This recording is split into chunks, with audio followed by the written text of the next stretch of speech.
Welcome to the Encourager Podcast with Rebekah Scott. I believe that if you desire an active, impactful role in your children's lives while simultaneously wanting to provide an income for your family, then being a mompreneur is exactly what you need to work from home.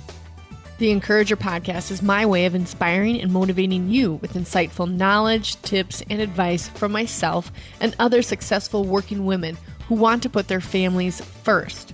You can do this. We're going to help walk through it. Let's take action and encourage one another.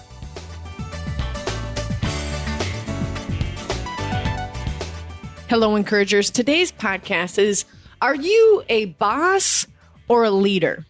I personally have always struggled with the women or the people on my team calling me the boss.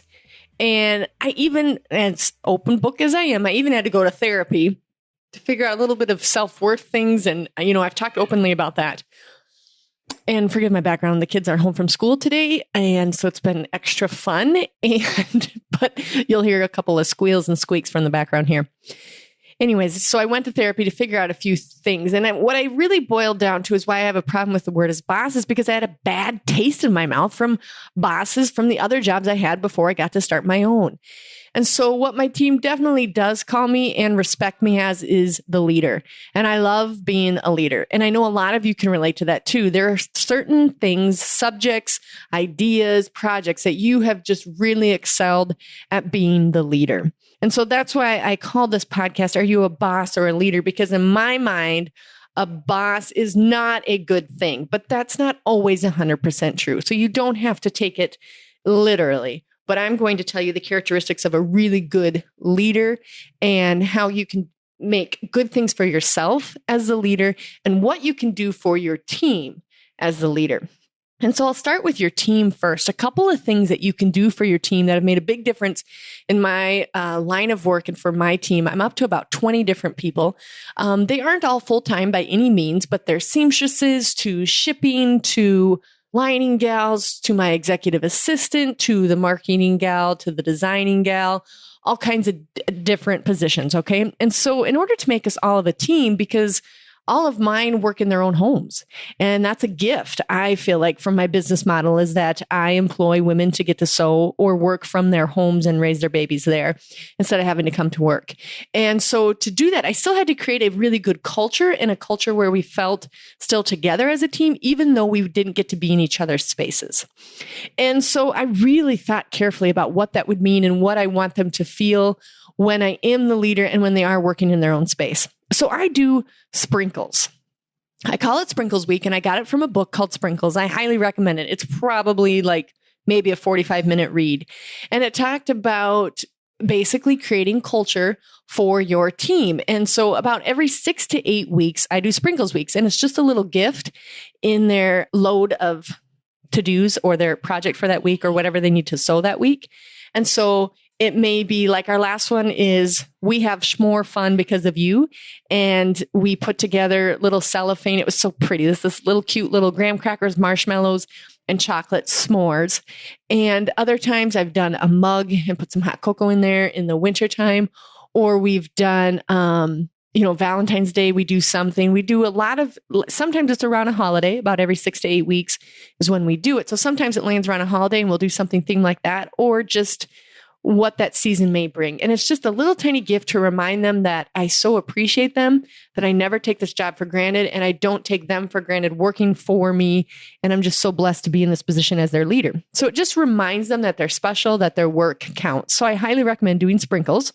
I also have each one of their birthdays written down, and I give them a $5 Starbucks card when it's their birthday, but pick out what that might mean for your team. I also asked them after I've hired them, what their love language is. And that was a book, very famous book by Gary Chapman. I mean, it's very well known. And if you don't know it, I highly recommend getting it because I want to know, is their love language gifts or is it notes or is it quality time so that I know they would rather have me give them a phone call and chat with them about their value rather than get a gift from me. I know with each one of them what their love language is so that I can make sure I'm communicating love to them and they love their job. I also do a monthly newsletter. Now, I only started doing this in about the last, I think it's 2 years. And it's just a newsletter at the the end of the month that says, here's what's going on with Rebekah Scott Designs and also the Encourager. And, what's coming up and what I'm forecasting for growth and for sales and any new projects I'm working on and any thank yous that I need to extend. Like maybe Tanya went ahead and did the 50 linings that week instead of 25. So I say, hey, everybody, let Tanya know that you're super grateful for her hard work and we appreciate her. And that sort of thing. Because if you don't give your team something to chew on, they may start worrying if they don't see the workload as heavy, or they see that the project isn't coming to fruition as fast as you had planned or whatever. So don't let them fume on nothing. Give them something to chew on. Tell them what's going on and be as honest as you possibly can and just as open book as you possibly can about what's going on with your month and then also what might happen the next month, because it makes them feel a part of the team and also helps them to lead in their position as well.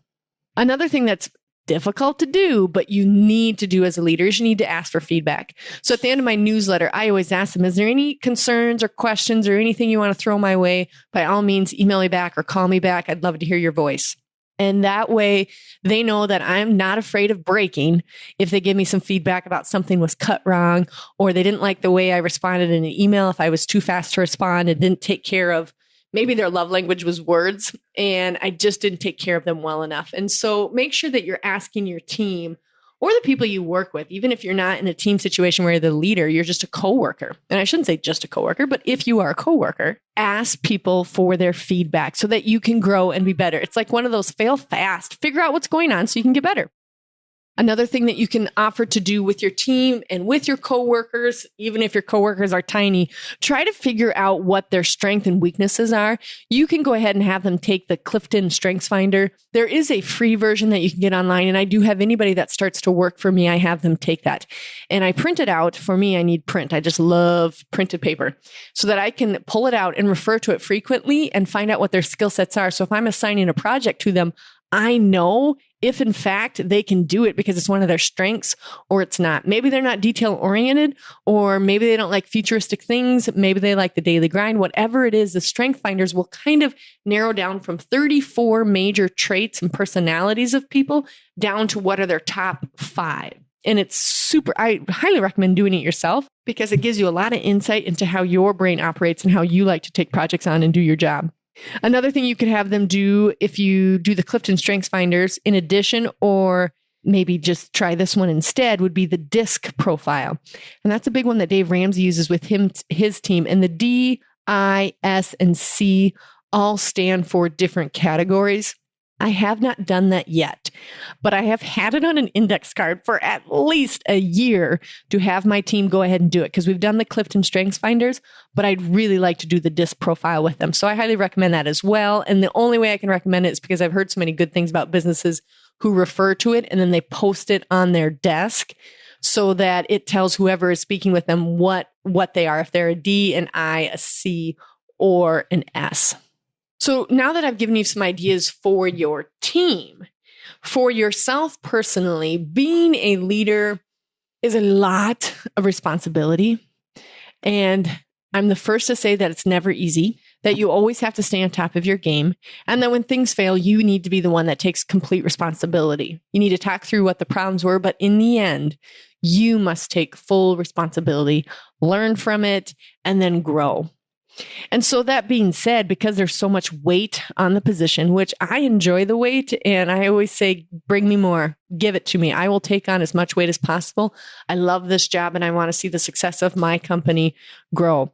So you need to read, listen, and watch as much leadership as you possibly can. So podcasts that I like to listen to, especially on leadership, is EntreLeadership by Dave Ramsey. Very, very, very good. And also has a lot of resources for other books about leadership so that I know that I'm staying on top of my game with leading this large team. I also have read a lot of books. Good to Great is a very good book about leadership. And if you want to listen to things, there's all kinds of courses you can take online, all kinds of courses you can take, seven segment courses, or just 3 courses, or just one webinar, but take some leadership courses. You know that if you were in a corporate job, you've been to those where they paid you to go sit in your suit and learn about XYZ. The same is true when you are the leader. Even if your team is only 2 people, how are you leading? What are you doing to make sure that you stay on top of the game and that you are doing the best with what God has gifted you and planned for your life? Think bigger than just yourself. And alongside, read, listen, and watch. You can also go on retreats or workshops with your team or by yourself to help build yourself up or to help build your team culture. Another thing I highly recommend that I've only been doing in probably the last 5 years is you need to hire coaches. You need to hire a life coach to figure out your own balance, especially in what we're doing and what I preach about on the Encourager is life balance. How are you going to run your systems at home and how are you going to run your business? So maybe you need a life coach. You have a mindset and you're just in a pit. Or maybe that was a couple of years ago and you're not in that pit. Maybe you need a financial coach this year. In the last year and a half, I've had a financial coach because I needed help with all the growth and how to keep managing it and stay on top and be so wise with what I have been gifted and be a good steward of the funds coming in. And so this financial coach has been excellent. It was off of a book that I read, but they're all over the place. Just make sure that you do your research and that you find out what they back up and what kind of principles that they want. Also, there's another really good one to hire is a growth coach. And I also have that. I work with consultants once a month and they help me take a look at my marketing plans, take a look at forecasting. Where do you want to be? How are we going to get there? And that sort of thing. A growth coach is very important for a leader. You don't have to have all 3 of them at once, believe me. Decide which area in your business is suffering the most and which one is hurting the most and then hurting your team. That's the one you need to hire. You need to be at your best. So maybe this is the year for growth, or maybe this is the year to figure out your own life, or maybe this is the year to figure out the finances that are awesomely coming in or aren't coming in. Financial coach can help with both. Figure out what coach would be best for you in this stage of leadership. So we found out what our employees or contractors or whatever it might be, or coworkers, what their strengths were. What are your strengths? So I've taken the Clifton test probably 2 or 3 times. And honestly, each time it's been a little bit different, but 4 of them have always been the same. And I can think of a couple of them off the top of my head. I'm a maximizer, which means I'm always thinking 2 things at once. How do I maximize this time?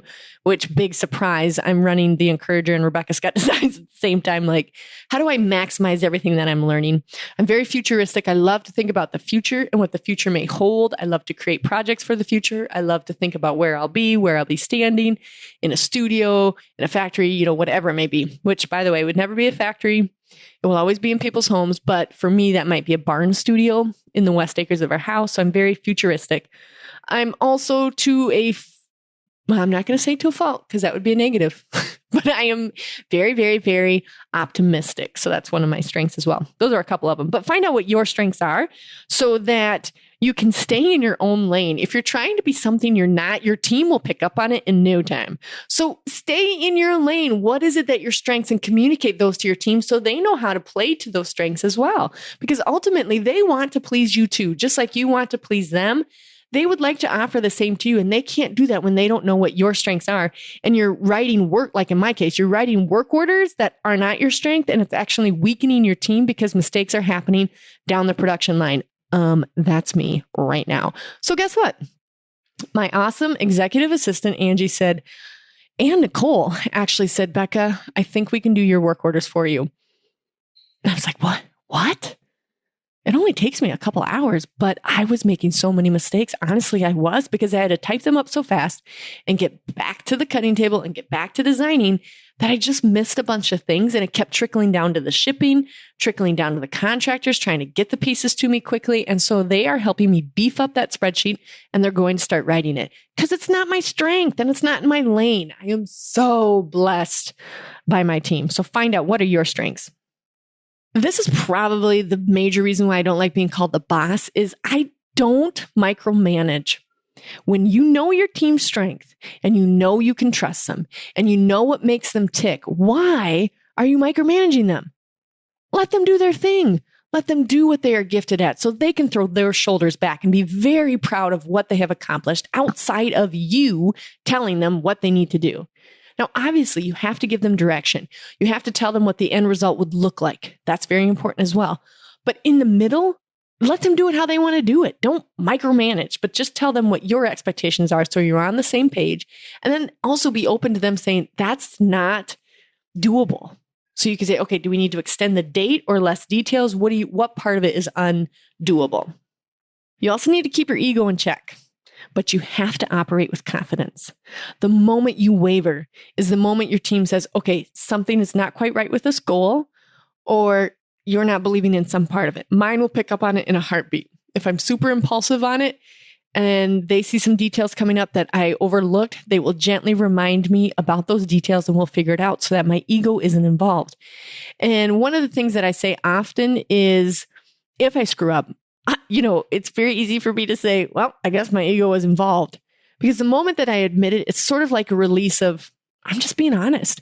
And it allows them to go, okay, you're right. My ego gets involved with things too. It gives them the okay to admit like, oh gosh, because in the moment, I don't realize that it's my ego or that's my need to succeed or whatever. But then after the fallout of whatever the mistake was, you're like, oh boy, apparently my ego was more involved than it needed to be. So keep your ego in check, but be confident in what you know you can do and then build that up in your team as well. Another thing that you can really well do for your team that is always helpful, especially with your confidence, like we're talking about, not your ego, but your confidence, is you need to track things in your business. Track your sales, track what works, track your projects, educate your staff on past years because you've been tracking. So what you project for this year. If you're just throwing a number out there, they're like, well, where did you find this number? I mean, how are we going to do that? You just pull this number out of thin air. No. If you can look back and say, last year we did this, and this was our result. So this year, I think we can add 10% more, or 15% more, or 50% more, but tell them why you think that is possible. And you can't do that unless you've been tracking what works. So remember, I'm big on tracking. It's easier to accelerate your team and have your team back you up when you can prove some stats of what has worked and what's going to work. Another thing that's important is to communicate your boundaries. That I talk about this a lot in my book, Equipped to Execute, available on Amazon and on my website. Communicate your boundaries. Talk about what your priorities and your boundaries are for your family and for your job. So my team knows I'm probably not going to check email from 6 to 8:30 at night. They know I'm busy with my family. They know that Sundays I don't do a lot of communicating because I'm with my family. They also know what my work hours are. And if I email them and say, you know what, I'm out this morning, I've got to deal with some things with my family, they respect that. And then they know that I can respect that if they ask for the same things. What can you do to communicate some of your boundaries? They also know that every once in a while, there's too many events happening in the studio. For me personally, I'm actually an outgoing introvert. It gets too much. I need everybody out. And so they know to respect that studio time and respect that family time because my business is in my home. And so they also know to kind of respect that. We don't want too many days in the studio in a row unless I'm like, yeah, let's hammer it out. Let's do it. Then they'll follow that. But other times when I don't talk a lot, they probably know I'm overwhelmed. And I've just communicated that that's one of my boundaries and been very humbled and honest about what I can and can't handle. So communicate those boundaries and then also those priorities. Like, I would like to spend time with my husband, so I won't be doing this. That's a priority. That's great. I'm going to pray at our staff meeting. That's a priority. Then they get to know that. Also, another thing, if you can be so humble, is you need to tell them what gives you anxiety. Because if you have a team that you've hired that really respect and honor and desire to please you and see you succeed so that they too can succeed, you need to talk about what gives you anxiety. So I will say in a staff meeting, oh, I don't know if I like that plan. It gives me anxiety because XYZ. And they'll go, okay, but Becca, did you think about it this way? Remember last year you said the same thing and this was the outcome. So how can we help ease that? So here is my team giving me therapy. What do you need to communicate to your coworkers, to your team members that gives you anxiety so they can help ease that or help calm it down, meaning telling you some of the results. And then also it serves as a red flag so they know, okay, if she's got anxiety about it, there's got to be something underneath this. We can either ease it or we need to change directions. So know what your anxiety is and be humbled enough to tell them. So that about sums it up. And that's a lot to take in, but it's very important. I highly recommend listening to this one several times. It will make you one of the best leaders you can possibly be. It's one of those things where you can't give parenting advice when your children are under 5. Well, it's hard to give leadership advice when your business is under 20 years, and that's me. But I know these are tips that can really help you in this stage of life, and take from these and use them with your team. I have a great team, and I have no doubt it is because of them and who I've hired, and because I know them. I try to know them as well as I possibly can, and also because I keep trying to educate myself. If nothing less, love on them and educate yourself. Don't have such an ego that you forget to be humble, but be confident enough that they can back you up. Know your own strengths and know their strengths. Know their love language. Write them a monthly newsletter. Be generous with your own gifts and your time and your money. Give them bonuses. Money is not always a motivator. Maybe words is their motivator. Hire coaches for yourself. Get mentors, and don't micromanage. You hired them for a reason. They know what they're doing. You know that. Trust that. And track your sales so you can forecast and they feel more comfortable reaching those big goals that you have set out before them. I hope this has been helpful, encouragers. I'm super excited for you to start implementing these things in your own team. And please give us some feedback. We'd love to hear from you on our Facebook community at The Encourager on Facebook, and also on our website. There's the book there, and the audiobook is coming out soon. If you would please leave us a review of this podcast, those are always helpful as well. Thank you, encouragers. We got this. Hey, encouragers, the book is printed and it's ready to get into your arms. It's called Equipped to Execute, Guiding Moms to Joyfully Impact Family and Business. I tell you, this book, labor of love. It's a super quick read. You could probably read it in a couple hours or so, but it's really helpful to kind of get that momentum going. If you're feeling overwhelmed, if you've had the scene where you're crying because there's no way you can meet all the roles in your life, I have been there. I've so been there, but I'm not there anymore. And I know how you can get out of that slump and start executing on all the things that God has equipped you to do. You can pick up the book at equippedtoexecute.com, also on my website at shoprsd.com, and it's also available on Amazon. So check out those sites. And also, side note, I just recorded the audio version, so you'll be able to listen to this on your way to work. Even with the audio version, though, I highly suggest buying it. It's $20 because you treat it as a workbook. I've got 5 questions at the end of each chapter to help you with starting that business or continue with that business with much more success and much more clarity on how to raise your family and your business at the same time. We got this, encouragers. Thank you so much for tuning in today. If you've not done so, please subscribe to the show so that the latest episode will always be conveniently available on your device. You can also find the show notes on my website at shoprsd.com. That's shop with R as in Rebekah, S as in Scott, and D as in designs.com. The Encourager Podcast tab is at the bottom of my website with the reflection guides. And also be sure to check out our Facebook page where we encourage one another weekly, and then any information on coaching with me, and also the Becca Days or the Becca Workshops. I sincerely hope you feel encouraged and empowered to tackle anything that comes your way this week. Remember to be grateful, humble, and kind, then joy will come ushering in. We got this, encouragers.